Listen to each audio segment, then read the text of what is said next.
አብርሽ ፍቹን አልቀበልም ያለበት ዋና ምክንያት እንዲሁም ደግሞ ሄርሜላ እስከ ዛሬ ስታቃጥላ ስታጨሳት ከቆየች በኋላ ድጋሚ ሩታ ተስፋ ቆርጣ የፍቹ ወረቀት ይዛ ስትመጣ አይ እኔና እሱ ምንም ነገር የለንም በማለት እያስመሰለች የተናገረችበት ምክንያት እና ደግሞ እንግዲህ በዚህ ሰዓት አብርሽ እንደምታዩት ሩታን መፍታት እጅግ በጣም እንደማይፈልግ እየተናገረ ይገኛል። ምክንያቱም ምን ሊሆን ይችላል?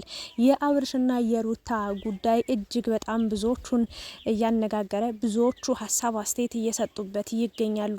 ሩታን በዚህ ሰዓት እንግዲህ 9 ወር ሙሉ እንዳለቀሰች መከራ እንዳየች ያም ይሄም እየመጣ እንደጨቀጨቃት ያም ይሄም መልስ እንደጠየቃት ያም ይሄም በቃ የፈለገውን ነገር ሲናገራት ቆይቷል። በአሁኑ ግን ብቸኝነት ይሻለኛል፣ በቃ ሰላሜን ማግኘት ፈልጋለሁ፣ እፎይ ብዬ መቀመጥ ፈልጋለሁ፣ በትዳር መታሰር አልፈልግም ስትል እንግዲህ ውሳኔዋን እያሳወቀች ትገኛለች። አጠቃላይ እስኪ የአብርሽና የሩታ ህይወት ከዚህ በኋላ በምን አይነት መንገድ ሊቀጥል ይችላል? የሄርሜላ ጉዳይ ምንድን ነው? ከካሜራ ጀርባ ከአብርሽ ጋር ያላት ነገር ምንድን ነው? ሄርሜላ ምንድን ያስነካቸው አብርሽን? አብርሽ በዚህ ልክ ከሩታ መለየትን የሞት ያህል የከበደው የራቀው በምን ምክንያት ሊሆን ይችላል የሚለውን ነገር እንግዲህ ሀሳብ እንሰጥበታለን። በቅድሚያ እንዴት ናችሁ የተወደዳችሁ የቻናሌ ቤተሰቦች? ያላችሁበት ሰላምና ፍቅር እመኝላችኋለሁ። አብራችሁኝ ስለምትሆኑ ላይክ፣ ሼር፣ ሰብስክራይብ፣ ኮሜንት ስለምታደርጉልኝ ልጆች እጅግ በጣም አከብራችኋለሁ፣ ወዳችኋለሁ እና ያው የአብርሽና የሩታ ህይወት ዝብርቅርቁ የወጣ መያዣ መጨበጫ የሌለው መነሻ መድረሻም የሌለው በቃ አየር ላይ ተንሳፎ የቀረ ወይ ወደ ታች አልወረዱ ወይ ከፍ አላሉ፣ ሁሌ ጭቅጭቅ፣ ሁሌ በቃ ሰላም የሌለው ህይወት፣ ሁሌ ትርጉም የሌለው ኑሮ ነው የሚኖሩት እና የሚበሉት ሳያጡ በሚያሳዝን ሁኔታ በቃ ጸባያቸውም ሁለቱም ተቀይሯል። ኑሯቸውም እጅግ በጣም ተቀይሯል። ግን ምን ዋጋ አለው? ፍቅር ሰላም ከሌለው ቤታቸው ዝም ብሎ ሰላም ያጣ ፍቅር ከሆነ ትርጉም የለውም። በጣም የገረመኝ ነገር ደግሞ ሄርሜላ እንግዲህ ለምወደው ሰው ለሚያፈቅሩት ሰው መስዋዕት መክፈል እንደሚቻል እየተናገረች ነው። ያ ማለት በትክክል ቃል በቃል ባትናገረውም ግን አብርሽን እንደምታፈቅረው 100% የሚያሳይ ነገር ነው። እንግዲህ ፍቅር ማለት የሚወዱትን ሰው ደስታ ማየት ነው ብላለች። ያ ማለት እየወደድኩትም ቢሆን እንለየዋለው አይነት ነገር ነው እያለች የምትገኘው። ግን ደግሞ እኔ እንደተረዳሁት ሄርሜላ በምንም አይነት ሁኔታ ከነሱ ህይወት ልትወጣ ልትርቅ እንደማትችል እንደውም ይበልጥ እየቀረበች እየመጣች እንዳለ ነው እየታየኝ የሚገኘው ማለት ነው። እንግዲህ ይህንን የፍቺ ወረቀት እንግዲህ ሩታ ይዛ መጣለች። አብራው መሆን እንደማትቀጥል ከዚህ በኋላ እፎይ ብላ በቃ በራሷ መኖር እንደምትፈልግ በስመ ጋብቻ ባለትዳር ናት ባላላት ተብላ መወራት ምንም ትርጉም ጥቅም እንደሌለውና በራሷ መኖር እንደምትፈልግ ራሷን ችላ መኖር እንደምትፈልግ ከዚህ ጭቅጭቅ ከዚህ ክርክር ከዚህ በቃ ለቅሶና እንባ ሰላማን ከሚያርቅ ነገር መራቅ እንደምትፈልግ ነው እየተናገረች የሚገኘው። አብርሽም ግን ይህንን ፍቺ ሊቀበላት ፈቃደኛ አይደለም። ለምን ፈቃደኛ ላይሆን ቻለ የሚለውን ነገር እኔ እነግራችኋለሁ። ሲጀመር ማለት ነው አብርሽ ፈቃደኛ ሆኖ ይህንን የፍቺ ወረቀት ከፈረመ እኔ እቀጣላችኋለሁ፣ የፈለጋችሁትን እቀጣለሁ። አያደርገውም በምንም ታምር። ሲጀመር አብርሽና ሩታ እውነቱን ስነግራችሁ የሚለያዩ አይነት ሰዎች አይደሉም። በእርግጥ ፈተና ሲመጣ ፈተና ሲበረታ እናንተ ይበልጥ ጠንካራ እንድትሆኑ ነጋችሁን በደንብ እንድታስቡ ያለውን ክፉ ደጉንም ሁሉንም ነገር አይታችሁ አስባችሁ በደንብ ተመራችሁበት እንድታልፉ ይረዳቸዋል ብዬ ነው ማስበውና እነዚህ ልጆች ይለያያሉ ብዬ አላምንም። እኔ በበኩሌ ብዙ ጭቅጭቅ ሊኖር ይችላል። ሩታም እስከ ጥግ ድረስ በእርግጥ አሁን ላይ የተጎዳች እያለቀሰች ያለችበት ያው ዋጋ እየከፈለች ይመስለኛል። ከዚህ በፊት ብዙ ስህተቶችን ስለሰራች የዛ ዋጋ ይመስለኛል፣ የዛ ውጤት ይመስለኛል እንዲህ ዋጋ እንድትከፍል እንዲህ እንድታለቅስ እንዲህ እንድታነባ ያደረጋት። እግዚአብሔር ምስክሬን እኔ በፊትም ነገራችሁ ነበረ። እቺ ልጅ የሆነ ነገር ታያላችሁ፣ ነገ ከነገ ወዲያ እያለቀሰች የምትመጣው እሷ ናት፣ የምትጎዳው እሷ ናት፣ ሞራሏ የሚሰባበረው የሚደቀው እሷ ናት። ምክንያቱም እሱ ወንድ ነው ብያችኋለሁ። ወጦ ደስተኛ ከምታደርገው ሴት ጋር ለአንድ ቀንም ለሁለት ቀንም መዋልም ማደርም መሰንበትም መክረምም ይችላል፣ ምንም አይሰማውም። ሴት ልጅ ግን በተለይ ደግሞ ልጅ በሆዷ ይዛ ደስ የማይል ነገር ከሰማች ካየች ሞራሏ እንደሚሰበር ብዬ ገና ስለ ልጁ ስታወራ ህጻኑ የአብርሽ ልጅ ነው ብላ ስትከራከር በነበረው ታይም ላይ ስናገር ነበርና ያልኩትም እንግዲህ ቃል በቃል እየሆነ እያያችሁ ትገኛላችሁና አንድ ነገር ስናገር እኔን ከመሳደብ በፊት የእውነት ለመናገር ቆም ብላችሁ የምናገረውን ነገር ለመረዳት ቆም ብላችሁ ያለውን ነገር ለምን ለማለት ፈልጋ ነው የሚለውን ነገር ብታወሩ ወይ ደግሞ ብታስቡበት ብትናገሩ የተሻለ ነው ብዬ ነው የማስበው። ለማንኛውም እኔ አንድ ነገር ስሰማ አንድ ነገር ሳይ ምን ሊዞ ሊመጣ ምን ሊያስከትል እንደሚችል በደንብ ስለማቅ ነው ያንን ሀሳብ ሊሰጥ የምችለውና አትስደውኝ ለማለት ነው። ወደ ዋናው ፖይንት ስመጣላችሁ አብርሽ እንግዲህ ለምን ሩታ በመጀመሪያ ትልቅ ጥፋት አለባት ብዬ የማስበው ከዚህ በፊት ያው ያጠፋችሁ ብዙ ጥፋት አለ፣ ግን ደግሞ ያው እስከ ጥግ ድረስ በቃ ዋጋ ከፍላለች። በቃ ተጸጽታለች፣ ብዙ ነገሮችን አይታለች፣ ብዙ ነገሮችን ወጣ ወርዳለች እና የትኛው ጠቃሚ የትኛው ጎጂ እንደሆነ የትኛው እንደሚያስፈልጋት የትኛው እንደማያስፈልጋት በቃ ብዙ ነገሮችን አይታ እያለፈች ትገኛለች ልጅና ባጭሩ አብርሽ ሩታ ጥፋት ነው ብዬ የማስበው መጀመሪያ ስነግራችሁ በዚህ ሰዓት ስለ እርግዝናዋ፣ ስለ ጤንነቷ፣ ስለ ልጇ ደህንነት ማሰብ በምትችልበት ሰዓት፣ ስለሱ እቅድ ማውጣት ባለበት ሰዓት፣ ብዙ ነገሮችን ማሰብ ባለባት ሰዓት እሷ ግን አሁን ላይ እያሰበች ያለችው ስለ አብርሽ ነው። ከአብርሽ ጋር ስለመፋታት፣ ከአብርሽ ጋር ስለመለያየት፣ ከአብርሽ ጋር እንደዚህ አብርሽ ነው የምትለውና ለምን አስፈለገ?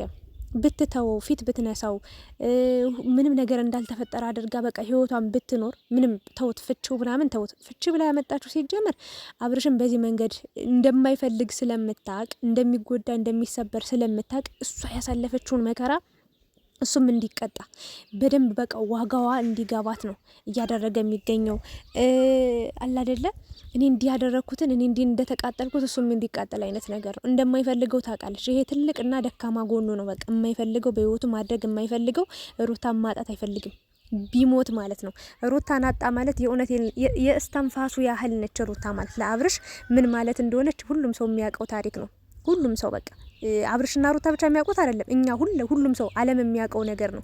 ሩታ ለአብርሽ ምን ያህል ዋጋ እንዳላት፣ ምን ያህል ጥቅም እንዳላት እስትንፋሱ ማለት ነች። ስለዚህ ከሩታ እንዴት ነው ተለያይቶ በቀላሉ ኑሮ ሊኖር የሚችለው? እንዴት ነው በቀላሉ በቃ ቀላሉ ሆኖ ኑሮ ሊኖር የሚችለው? አይችልም። ስለዚህ ፍቹን አይፈልግም ማለት ነው። እና ስለ ሩታ ስመጣላችሁ ይህንን ነገር ማድረግ አልነበረባትም። በቃ ኑሯን ለምን አትኖርም? ስለ ልጇ ለምን አታስብም? ለምን ከሄደ ከመጣው ጋር እኩል ትካፈታለች? ለምን እንዲያደረገኝ እንዲወጣው እንዲወረድኩኝ ለምን ማለት አስፈለገ? ለምን ልጇን በቃ የልጇን ጤንነት ለምን አትጠብቅም? እስከ መቼስ ነው? ትናንትም ላለቀሰች፣ ከትናንትናም በፊትም አለቀሰች፣ ዛሬም እያለቀሰች ነው። ነገም ማልቀስ አለባት ወይች ልጅ?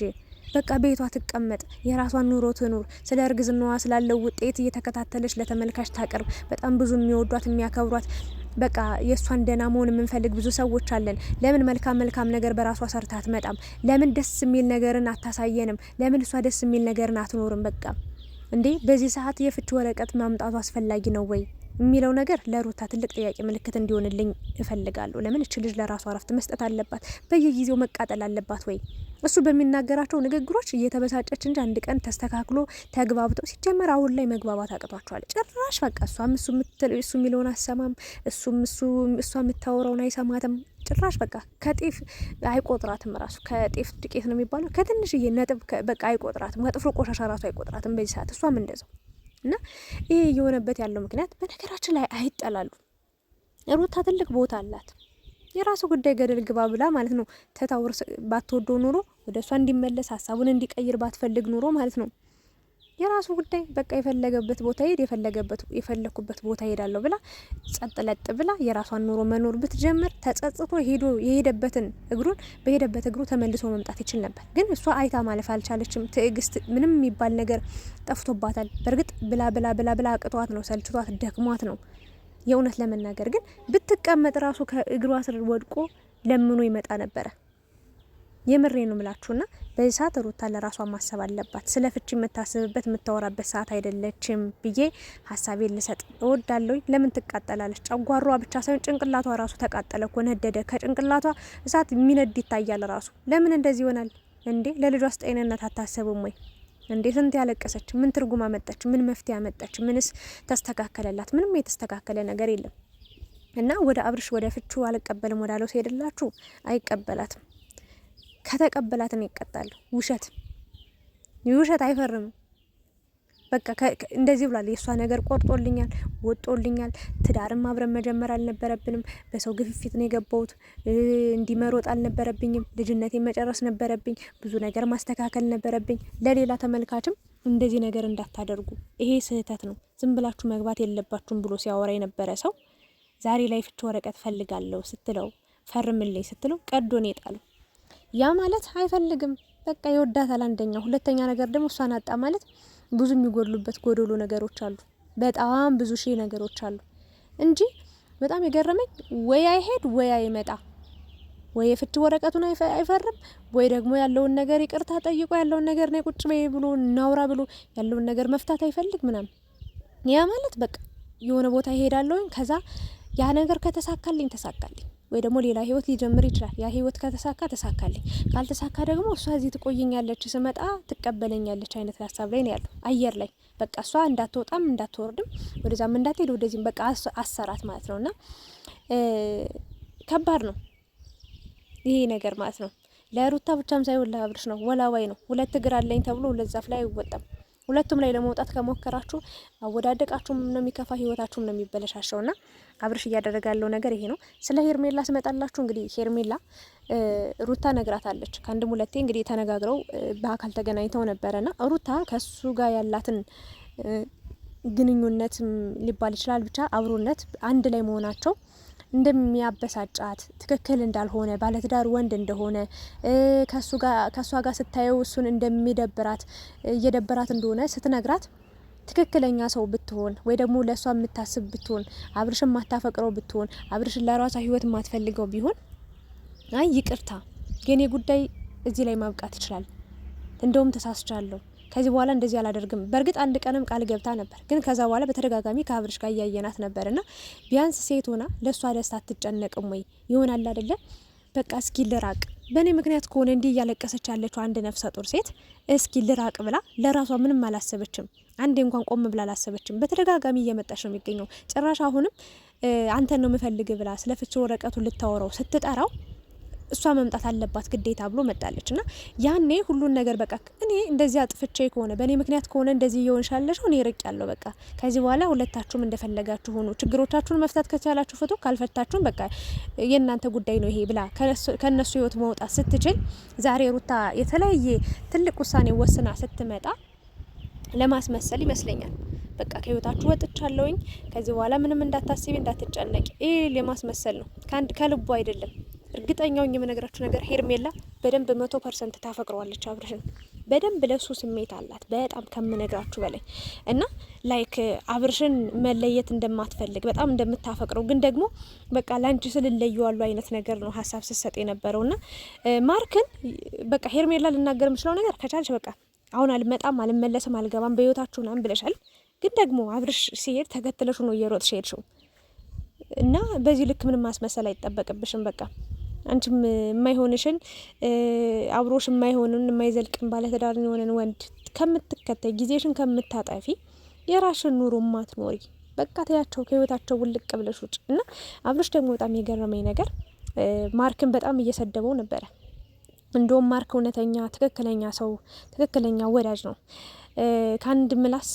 ከአንድ ራስ ሁለት ምላስ የሚባል ነገር አለ። አንዳንዶች እኮ በጣም ዛሬ ጥሩ ነው ነገ መጥፎ፣ ከፊት ለፊት ጥሩ ነገሮችን አድርገው ከጀርባ ደግሞ ብዙ የሚወጓት ሰዎች አሉ። ሩታም አስመሳዮች ናቸው ያለቻቸው ሁሉንም የአብርሽን ጓደኞች ለዛ ነው ይመስለኛል። እና ማርክ ግን በትክክለኛው ሰዓት የሚገኝ ትክክለኛ ሰው እውነተኛ ሰው ነውና በተለይ ለሩታ ያለው ቦታ በፊት አስታውሳለሁ። ወደ አዲስ አበባ ሲሄድ ራሱ በአንተ ምክንያት ምንም ነገር ብትሆን አልፋታም፣ ምንም ነገር ብታደርጋት ከአንተ ራስ አልወርድም፣ አደራ እንዳትጎዳት ብሎ ነው በደንብ ቃል አስገብቶት አብሯቸው የላካቸውና ለሩታ ትልቅ ቦታ አለውና አሁን ላይ ግን ለምን የፍቺ ወረቀት ይዛ ስትመጣ ጸጥ አልካት ምናምን ብሎ ጓ ብሎበታልና ወይም ደግሞ አይመለከተውም አይነት ነገር ብሏል። ሄርሜላ ይመለከታታል ብሎ በእነሱ ህይወት እያስገባት ማርክ ግን እንደማይመለከተው አድርጎ ነበር ሲያወራ የነበረው። አብርሽ የማይሆን ሰው ነው የተናገርከው፣ የማይነካ ሰው ነው የነካው። ላንተ ሲል ስንት ዋጋ ከፍሎላል። ላንተ ትዳር መሰብሰብ፣ ላንተ ፍቅር፣ ላንተ ሰላም መምጣት ስንት ዋጋ የከፈለልን ሰው ማመስገን ስትችል በዚህ ልክ እሱን ኢግኖር አድርገ መሳደብህ ትክክል አይደለም። ነገ ዋጋ የሚያስከፍልን ነገር አትናገር። የሚወድን የምትወደውን ጓደኛህን ማጣት የለብህም ብዬ ነው ሀሳብ ልሰጥ የምችለው። የእናንተን ሀሳብ አስተያየትም ኮሜንት ላይ ያስቀምጡልኝ። ስለነበረን ቆይታ አመሰግናለሁ። ሰላም ቆዩልኝ። ሰላም እንገናኝ።